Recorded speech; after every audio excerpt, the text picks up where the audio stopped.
በአሁኑ ሰዓት በአውሮፓ እግር ኳስ ውስጥ ድንቅ የሚባል ተጫዋች ብዙ ናቸው። ነገር ግን እንደ ማይክል ኦሊሴ አይነት ያሉ ጥበብ ያላቸው ተጫዋች ማግኘት እጅግ በጣም ከባድ ነው። በሜዳ ላይ ያለው መረጋጋት፣ ተከላካዮች እንደ ቅጠል የሚያራግፍ ድሪብሊንግ እና በግራ እግሩ የሚሰራው አስማት የብዙዎችን ቀልብ ስቧል። ዛሬ በ2026 ዓመተ ምህረት እግር ኳስ ተከራካሪ ከሆኑት ኮከቦች አንዱ የሆነው የማይክል ኦሊሴን አስገራሚ ታሪክ እንመለከታለን።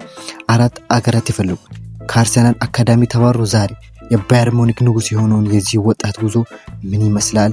እስከ መጨረሻው አብራችሁን ቆዩ። ማይክል ኦሊሴ የተወለደው እንደ አውሮፓ አቆጣጠር ዲሰምበር 12 ቀን 2001 በለንደን እንግሊዝ ውስጥ ነው።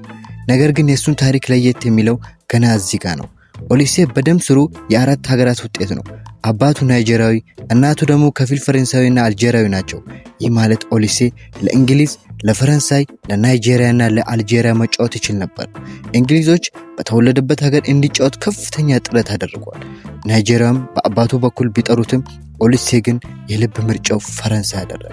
በለንደን ተወልዶ ለፈረንሳይ ብሔራዊ ቡድን መጫወት ብዙዎቹ ቢያስገርምም እሱ ግን በሰማያዊ ማሊያ ታሪክ መስራት መርጧል።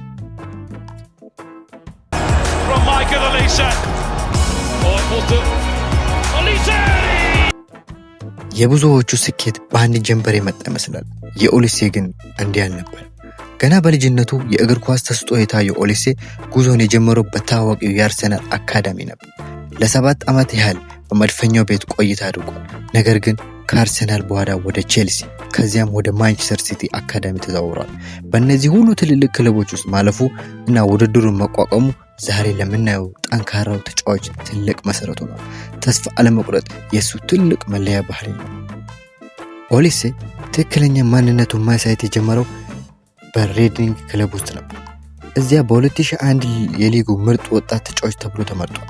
ይህ ብቃቱ በቀጥታ ወደ ፕሪሚየር ሊግ ክለብ ክሪስታል ፓላስ አመራ።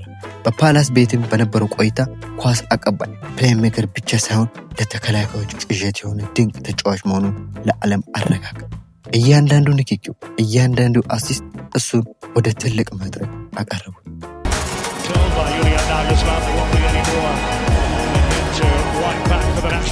አሁን በ2026 ኦሊሴ የስኬት ማማ ላይ ይገኛል።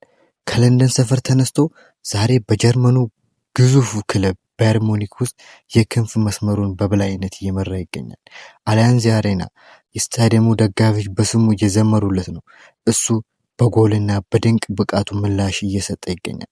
በባየር ሙኒክ ቤት ከታላላቅ ኮከቦቹ ጋር በመሆን እያሳየ ያለው ብቃት በዓለም እግር ኳስ ውስጥ ካሉ ምርጥ 5 የክንፍ ተጫዋቾች ተርታ አሰልፈውታል። Elected to pass instead. Olise!